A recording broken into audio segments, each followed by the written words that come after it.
अलंकापुरी पुण्यभूमी पवित्र, जिथे नांदतो ज्ञानराजा सुपात्र. जया आठविता महापुण्य राशी, नमस्कार माझा सद्गुरु श्री ज्ञानेश्वरांसी. ओम नमो भगवते वासुदेवाय. श्री गणेशाय नमः. श्री ज्ञानेश्वरी अध्याय 13, भाग 3. पुरुषांचे ठिकाणी अमानित्व ते या चिन्हांनी ओळखावे. आता अदंभित्वाची लक्षणे सांगतो. अदांभिकपणा त्याला म्हणावा की कृपण मनुष्य प्राण जाण्याची वेळ जरी आली तरी जसा आपला ठेवा प्रगट करीत नाही, त्याप्रमाणे अर्जुना, प्राणाचे संकट आले तरी मी अमुक एक सत्कृत्य केले आहे अशी जो आपल्या तोंडाने कधीही प्रसिद्धी करीत नाही. जशी खोडकर गाय सोडलेला पान्हा पुन्हा चोरते किंवा वेश्या आपले म्हातारपण लपविते. श्रीमंताला चोरांनी अरण्यात गाठले असता तो आपली श्रीमंती जशी लपवतो किंवा कुलवधू जसे आपले अवयव मर्यादेने झाकून ठेवते किंवा शेतकरी पेरलेले बी जसे वर माती ओढून झाकतो, त्याप्रमाणे आपल्या हातून घडलेली दानधर्मादी पुण्यकर्मे जो गुप्त ठेवतो, देहाला सजवत नाही, लोकरंजन करत नाही किंवा धर्माचरणाचा टेंभा मिरवित नाही, केलेला परोपकार बोलून दाखवित नाही, झालेल्या अभ्यासाची प्रौढी मिरवित नाही किंवा मिळवलेली विद्या विकत नाही, शारीरिक भोगांसाठी कृपणासारखे वागतो, पण धर्माची बाब असली म्हणजे थोडा फार न म्हणता हवा तेवढा खर्च करतो. घरात पाहिले तर गरिबी दिसते, शरीर पाहावे तर रोडच दिसते, पण दान धर्मात मात्र कल्पतरू बरोबरही पैज मारतो. किंबहुना स्वधर्माचरणात अत्यंत थोर, प्रसंगानुसार दानशूर, आत्मचर्चेमध्ये निपुण असा असून इतर गोष्टी पाहू गेले तर मात्र वेड्यासारखा दिसतो. केळीची सोपटे हलकी व पोकळ असतात, पण त्याला फळे आल्यावर ती जशी रसाळ व भरपूर येतात. ढगाचे अंग पाहू गेले तर झिरझिरीत दिसते व ते वाऱ्याने उडून जाईल असे वाटते, पण वर्षाव करू लागले म्हणजे नवल वाटते. ते भरपूर दाट वर्षाव करून सर्व जलमय करून टाकतात. त्याप्रमाणे त्याची पूर्णता समाधान पाहून मनाला समाधान होते व वर्णन करण्यास तोच एक असे वाटते. हे असो, अशी चिन्हे जिथे स्पष्टपणे उमटलेली दिसतील त्याच्या हाती ज्ञान आलेच असे समज. अधंबपणा म्हणतात ते हेच. आता अहिंसेची लक्षणे ऐक. पण आपापल्या मताप्रमाणे अहिंसेचे अनेक प्रकाराने वर्णन केले आहे, परंतु त्यांनी केलेले वर्णन म्हणजे एखाद्या झाडाच्याच फांद्या तोडून त्यांनीच त्या झाडाच्या बुंध्याच्या रक्षणासाठी कुंपण घालावे तशातले आहे, किंवा स्वतःचे हात तोडून भूक भागविण्यासाठी ते शिजवावेत, अथवा देऊळ मोडून त्या सामानानेच देवाला आवार करावे. त्याचप्रमाणे यज्ञादी कर्मात हिंसा करूनच तिच्यापासून अहिंसेचे फळ मिळते असा पूर्वमीमांसकांनी निर्णय दिला आहे. दुष्काळाने सर्व विश्व गाजले असता पर्जन्यवृष्टी यज्ञ वगैरे अनेक यज्ञ करतात, तेव्हा त्या इष्टीच्या मुळाशीच रोकडी पशुहिंसा सांगितली आहे. मग त्यापासून अहिंसेचे पैलतीर कसे दिसणार? अरे, जिथे शुद्ध हिंसा पेरली जाते तिथे अहिंसा कशी पिकणार?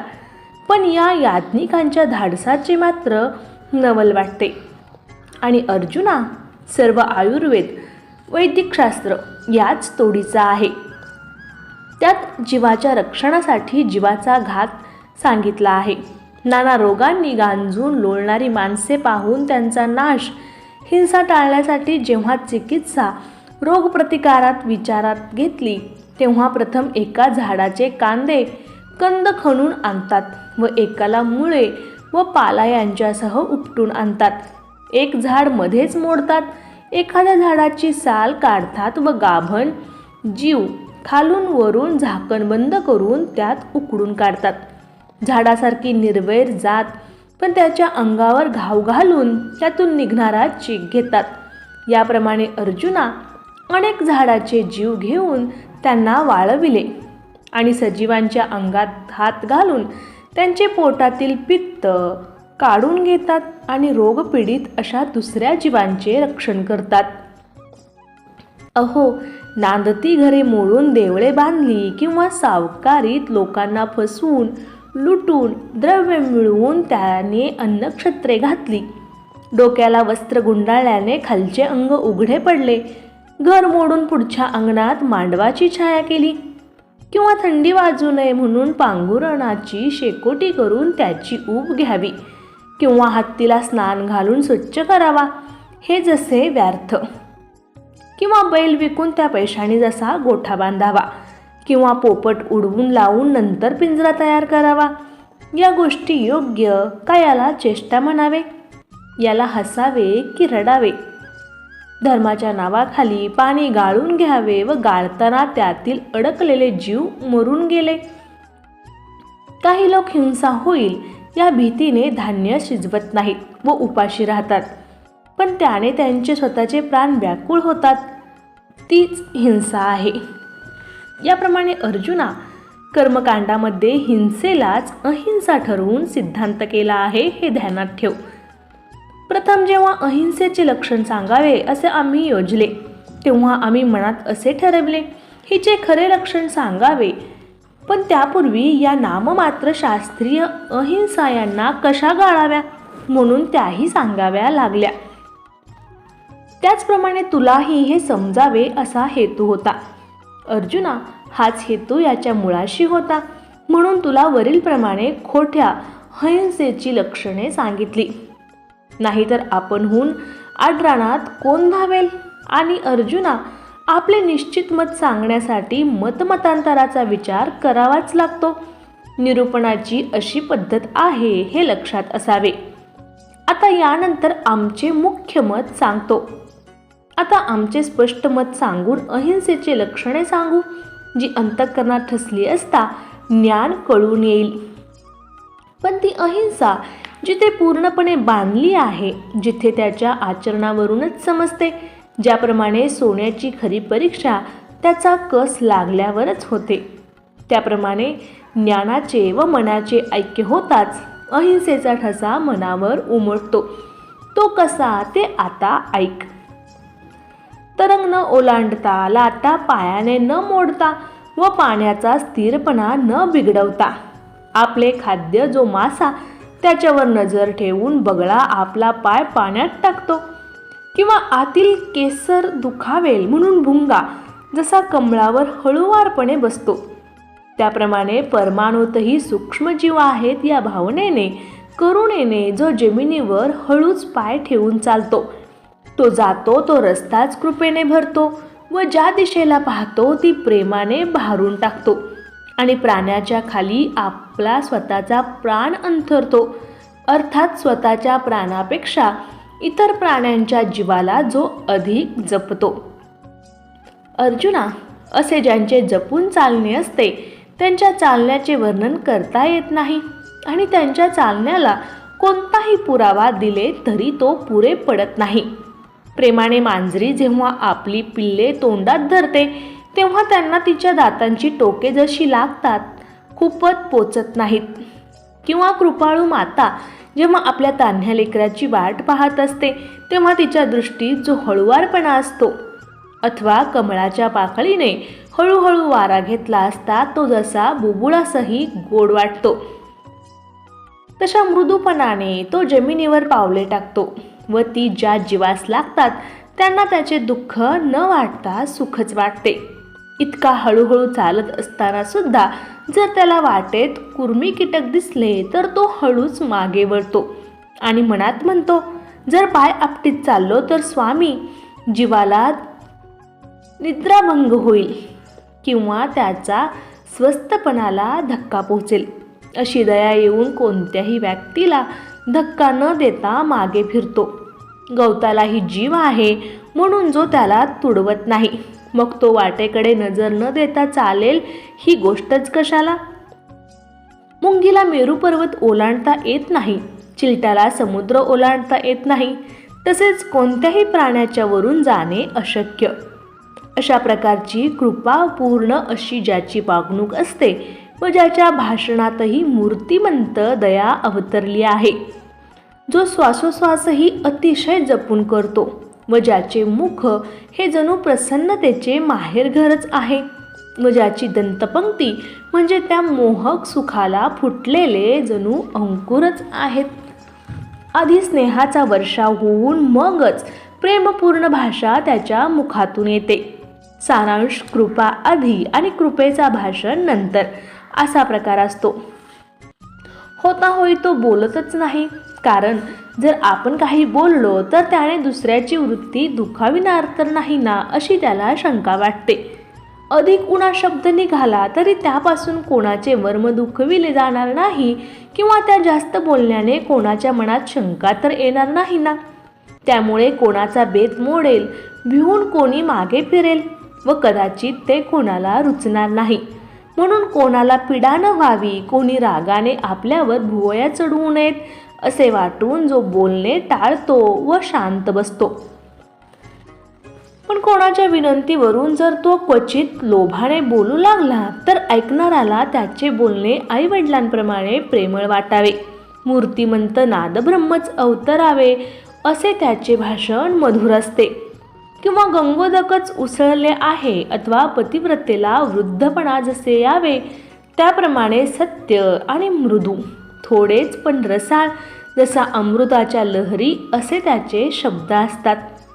विरोधी भाषण, जीवाला दुःखदायक असा उपहास, क्षळ व मर्मभेद, अटीचे आविषाचे, खोट्या करणारे आशा निर्माण करणारे, शंकाखोर, ठकबाजीचे वगैरे अवगुण ज्याच्या भाषणात नसतात. तसेच अर्जुना, ज्याची दृष्टी स्थिर असून भुवया सरळ आहेत. प्रत्येक प्राणीमात्रात परमात्मा वसलेला आहे, त्याला त्रास होईल म्हणून तो बहुधा कोणाकडे टक लावून पाहतही नाही.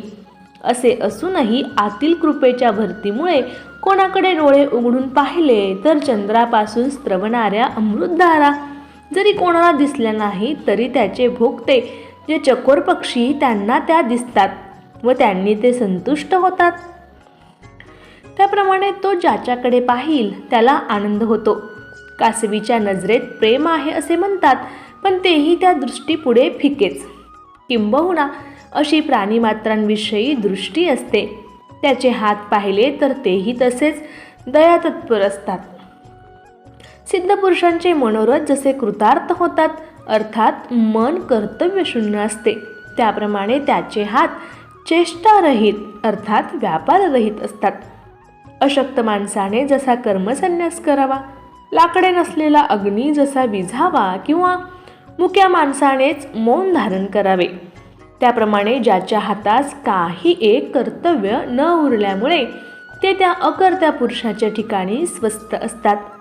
वाऱ्याला हिसका बसेल, आकाशाला नख खुपेल या बुद्धीने जो आपल्या हाताला चालनाच देत नाही, अंगावर बसणारी माशी उडवावी किंवा डोळ्यात जाणारी चिलटे दूर करावीत अथवा पशुपक्ष्यांकडे क्रूर दृष्टीने पाहावे, अशा कित्येक साध्या गोष्टी त्याला आवडत नाहीत. दंड अगर काठी त्याला नको. मग अर्जुना, शस्त्राचे नाव कशाला? हाताने लिहिलेले कमळ फिरवल्यास अथवा फुलांची माळ झेलल्यास गोफणीतील दगडाप्रमाणे त्याला इजा होईल म्हणून हेही व्यापार तो करीत नाही. केसांना इजा होईल म्हणून अंगही कुरवाळीत नाही व नखे काढली तर हिंसा होईल म्हणून तो ती तशीच वाढू देतो. हातांनी काही क्रिया व्हावयाचीच नाही, पण तशातही वेळ पडली तर ते हात जोडावेत, हात ज्यांना अभ्यास आहे. किंबहुना किंवा एखाद्याला अभय देण्यासाठी त्याचा हात उचलला जातो किंवा पडलेल्याला सावरण्यासाठी तो पुढे येतो किंवा दुःखितांच्या अंगावरून तो हळूच फिरतो. हेही नाईलाजानेच तो करतो, पण आर्त माणसांचे भय तो घालवितो तेव्हा तिथे जो कृपेचा दयेचा पाझर असतो तो चंद्रकिरणातही नसतो. मलय पर्वतावरील सुगंधित वाऱ्याने जसा आनंद होतो तशा प्रकारचे त्याचे पशूंना कुरवाळणे त्या पशूंना आनंददायी असते.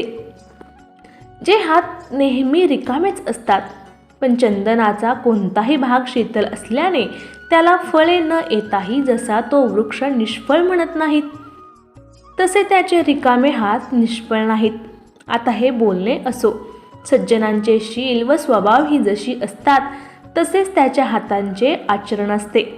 आता त्याचे मन कसे असते हे जर सांगावयाचे झाले तर येथेच सांगितलेले प्रकार हे तरी कोणाचे विलास होत. फांदी म्हणजे काय, झाड नाही? पाण्यावाचून का समुद्र असतो?